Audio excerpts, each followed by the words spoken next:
저랑 릭은 1년 동안 사귄 상태였고 콜로라도 스프링스 근처에 있는 오래된 집으로 이사온 이후로 뭔가 이상하고 끔찍한 일이 일어나고 있었습니다. 릭은 잘 때 입술이 부드럽게 말리는 게 아니라 어딘가 불편해 보입니다. 그는 눈을 크게 뜨고 얼굴 한쪽이 웃다가 갑자기 다른 쪽도 활짝 웃기 시작합니다. 그리고 가끔 코를 골거나 희미하게 웃기도 합니다. 잘 때 그는 절대 눈을 깜빡이지 않습니다. 처음 이 일이 일어났을 때 저는 퇴근을 한 후 집에 늦게 도착해서 바로 잤습니다.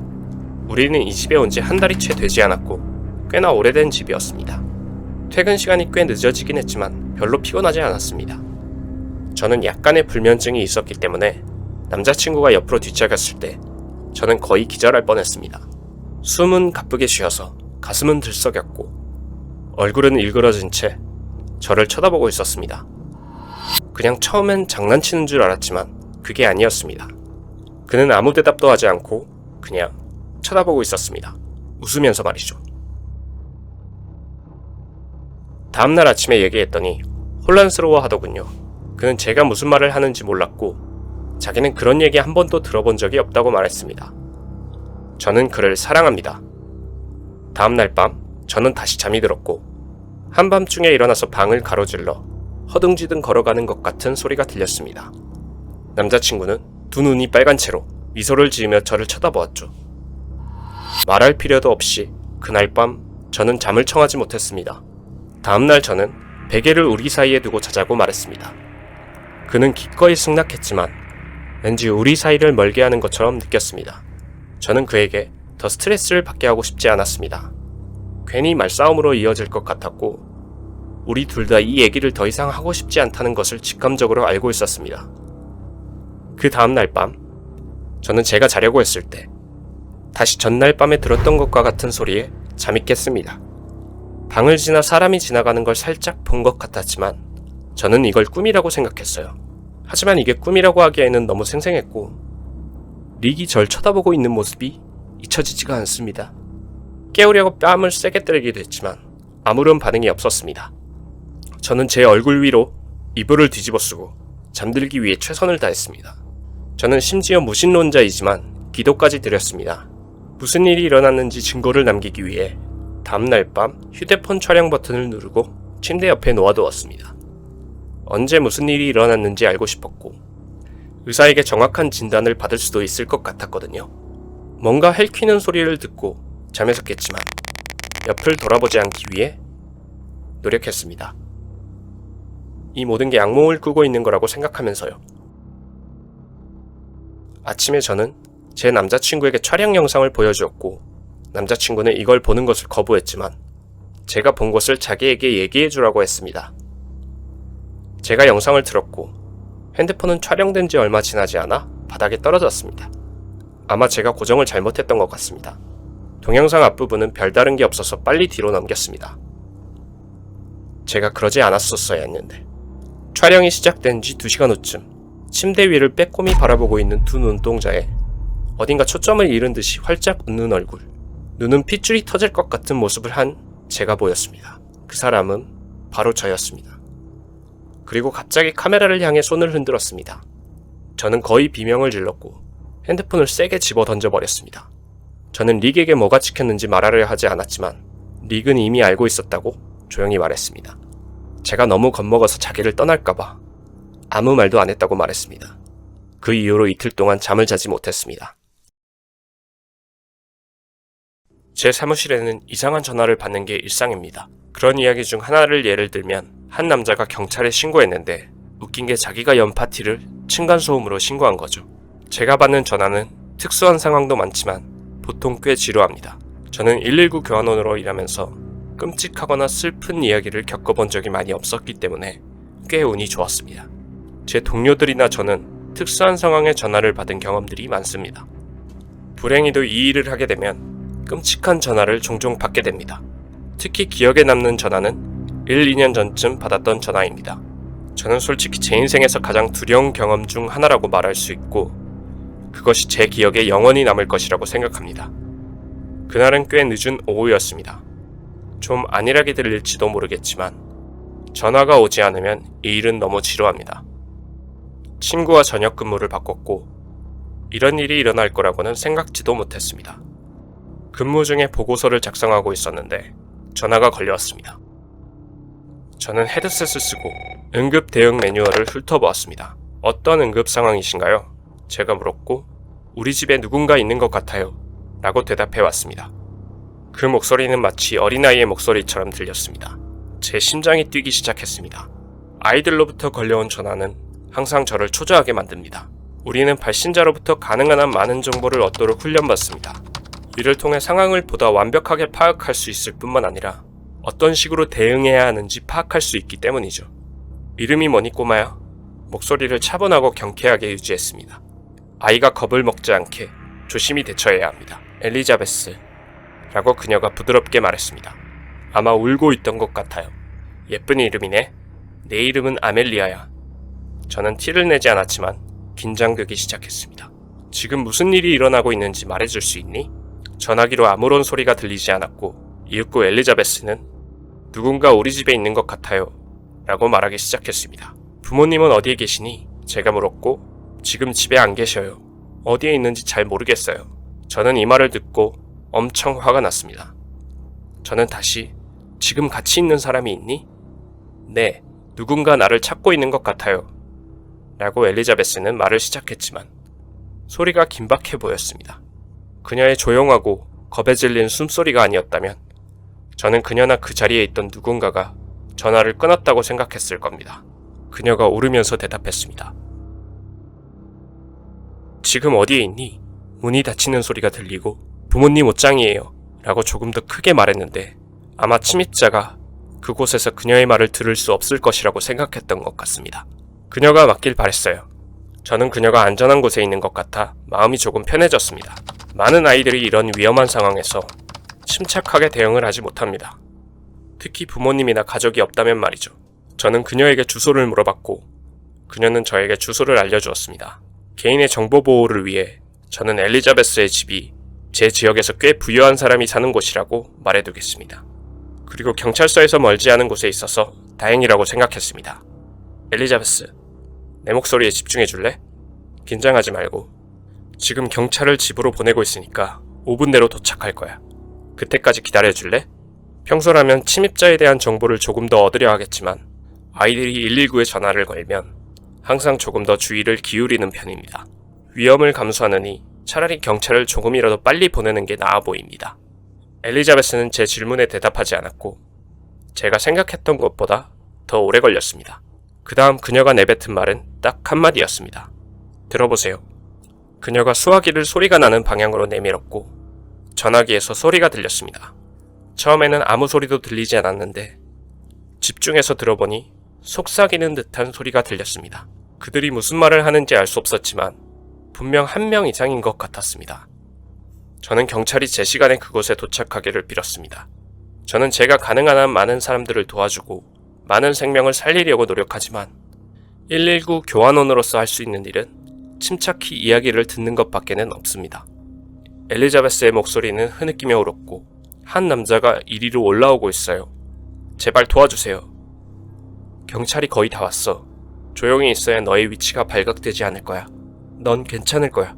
약속해. 그녀는 조금 진정되는 것 같아 보였습니다. 조금 더 시끄러워진 속삭임을 제외하고는 모든 것이 잠시 동안 조용했습니다. 수화기 너머로 그들이 무슨 말을 하는지 알 수 없었지만 저는 그 소리를 내는 사람이 한 사람이 아니라고 확신했습니다. 적어도 3명 이상은 돼 보였습니다. 전화기에서 문이 삐걱거리는 소리가 들리자 가슴이 철렁했습니다. 엘리자베스는 비명을 질렀고 저는 침입자들이 그녀를 찾았다는 것을 직감적으로 알 수 있었습니다. 괜찮니? 무슨 일이 일어나고 있는지 말해줄래? 제 목소리는 갈라지며 자제가 되지 않았습니다. 저는 그녀가 너무 걱정됐고 누구라도 그곳에 가서 도와주기를 간절히 빌었습니다. 한 남자가 있어요. 엘리자베스가 속삭였습니다. 이 남자는 정말 긴 다리와 저를 보며 이상하게 웃고 있어요. 키가 큰 남자가 옷장에 숨어있는 불쌍한 소녀를 덮치는 끔찍한 그림이 내 머릿속에서 그려지고 있었고 이윽고 집 어딘가에서 또 다른 굉음과 함께 경찰이다! 라고 소리치는 것을 들을 수 있었습니다. 전화기로 속삭이는 소리가 심해지자 엘리자베스가 우는 소리가 들렸습니다. 이상하게도 그녀가 어떻게 한 사람만 봤는지 이해가 가지 않습니다. 사람이 공중에 떠 있어요. 전화가 끊겼습니다. 필사적으로 전화를 다시 걸었지만 아무리 걸어도 전화는 연결되지 않았습니다. 저는 이 글을 읽는 모든 아이의 부모에게 메시지를 남기면서 마무리하고 싶습니다. 제발 어린아이들을 집에 혼자 두지 마세요. 저는 이 일이 있은 후 엘리자베스나 그녀의 가족에 대한 아무런 소식도 듣지 못했습니다. 단지 전화기만 그곳에 놓여 있었습니다. 저는 7살 때부터 샌프란시스코에 살았습니다. 저는 성인이 되었지만 수줍음이 많은 성격이어서 사람들에게 먼저 다가가거나 친구를 사귀는 데에 힘이 들었습니다. 내 이런 성격 때문에 사람들이랑 만나도 관계가 지속될 것 같지는 않다고 생각했습니다. 그래서 온라인 데이트 앱이나 친구 사귀는 데에 별로 관심이 없었죠. 말했다시피 저는 내향적인 성격입니다. 전 어렸을 때부터 친한 친구가 딱 한 명 있었습니다. 이름은 몰리. 한 2년 전 토요일 밤이었습니다. 여느 때처럼 우리는 조용히 집에서 영화를 봤습니다. 우리는 거실 소파에 앉아서 영화를 봤는데 핸드폰에서 삐 소리가 났고 메시지를 받았습니다. 누군가 핸드폰 앱에서 나와 매치가 되었는데 그 사람이 나에게 문자를 남긴 거였죠. 몰리는 내가 잊고 있던 데이트 앱에 내 프로필을 만들어 놨었고 전 별로 관심이 없었습니다. 평소 같았으면 메시지를 무시했을 텐데 너무 지루하기도 해서 우리는 새로운 것을 시도해 보려고 마음먹었습니다. 몰리는 내가 그에게 답장해 주길 원했고 솔직히 프로필 사진이 너무 좋아 보였어요. 제가 사진에서 본 바로는 키가 컸고 체격이 좋았으며 이목구비도 뚜렷했습니다. 앱에서는 그 사람의 다부진 몸을 볼 수 있었습니다. 무슨 나쁜 일이라도 생기겠어? 라고 생각한 채 가볍게 답장을 보냈습니다. 어색한 대화가 이어졌고 그는 저에게 관심을 보였습니다. 거의 30분 동안 이야기를 나누고 서로를 알아간 후 그는 나를 소름 끼치게 하는 메시지를 보냈습니다. 분홍색이 당신에게 참 잘 어울립니다. 내가 분홍색 옷을 입은 걸 어떻게 알았지? 내가 어디 사는지도 말 안 했는데 어떻게 알았지? 우리를 보고 있나? 아니면 그냥 우연인가? 몰리는 그것이 우연임에 틀림없고 걱정할 것이 없다고 내게 장담했습니다. 제가 또 다른 문자를 받았을 때 우리는 놀랄 수밖에 없었습니다. 당신 옆에 앉아있는 그 여자 누구죠? 나는 소스라치게 놀라 소파에서 일어나 열려있는 창문들을 모두 닫았습니다. 그는 우리 주변 어딘가에 있는 게 틀림없었죠. 진짜 무서웠습니다. 역시나 몰리도 무서워하기는 마찬가지였고 저는 마음을 추스리고 그에게 메시지를 보내기로 했습니다. 당신은 누구죠? 우릴 스토킹한 건가요? 경찰에 신고할 겁니다. 하지만 신고할 수는 없었어요. 우리는 그의 진짜 이름을 몰랐고 아는 거라곤 앱에서 본 미스터 조커 1514 뿐이었거든요. 대체 그는 누굴까요? 그리고 무엇을 원하는 걸까요? 우리는 또 기다리고 또 기다렸지만 다시는 메시지가 오지 않았습니다. 순간 겁을 먹었지만 어찌됐든 문자가 오지 않아 한시름 마음이 놓였죠. 다음날 저는 어젯밤 일을 거의 잊어버렸고 몰리와 저는 소파에서 놀다가 허기가 져 아침을 먹으러 식당에 가기로 했습니다. 우리는 밖으로 나가서 차에 올라탔고 몰리는 핸드폰을 위층에 두고 왔다고 말했습니다. 집 앞에서 낯선 차 한 대가 눈에 띄었습니다. 검은색 벤츠 차량이었죠. 저는 이 차를 이 근처에서 본 적이 없었습니다. 아직 잠이 덜 깬 상태로 뭔가 이상함을 느꼈지만 몰리가 차에 다시 타고 완전히 잊어버렸습니다. 화창한 샌프란시스코 거리를 보면서 우리는 식당으로 차를 몰고 갔습니다. 우연히 차의 사이드 미러를 들여다봤는데 똑같은 검정색 차가 우리 뒤를 따라오고 있었습니다. 저는 수상함을 감지했고 몰리에게 그것에 대해 말했습니다. 괜찮아. 지나가는 차 중 하나일 거야. 진정해. 그녀는 말했습니다. 하지만 저는 그것이 심상치 않다는 것을 느꼈습니다. 하지만 저는 그것이 심상치 않음을 느낄 수 있었죠. 우리는 식당에 도착한 후 테이블에 앉아 음식을 기다렸습니다. 저는 계속 오른쪽과 왼쪽을 주시했어요. 저는 뭔가 수상한 게 있는지 계속 주위를 살폈습니다. 이윽고 음식이 나왔고 저는 초조하게 음식을 먹고 있었죠. 몰리는 저에게 모든 것이 괜찮을 거고 너무 신경 쓰지 말라고 저에게 말해주었습니다. 우리가 밥을 다 먹고 계산을 하려고 하자 직원은 이미 누군가가 음식값을 계산했다고 얘기했습니다. 누가 돈을 대신 계산했는지 물었을 때 웨이터가 쪽지를 건네줬습니다. 웨이터는 돈을 계산한 남자가 이것을 나에게 주라고 요청했다고 말했습니다. 저는 떨리는 손으로 쪽지를 읽었고 어제 그 사람이라는 걸 눈치챌 수 있었습니다. 쪽지에는 내일 12시 골든게이트 공원에서 만나자 라고 쓰여 있었습니다. 그리고 얼마 지나지 않아 핸드폰으로 문자가 왔습니다. 일이 잘 풀리려면 혼자 오세요. 그렇지 않으면 당신의 친구가 위험에 처할 수도 있습니다. 협박 메시지였습니다. 저는 이 일이 이제 걷잡을 수 없이 위험해져서 경찰에 신고해야 한다고 생각했지만 저는 무서웠습니다. 그 남자가 나에게 무슨 짓을 할지 모른다는 생각이 들었습니다. 경찰에 신고했고 경찰은 현장에 가서 만나보라고 말을 했습니다.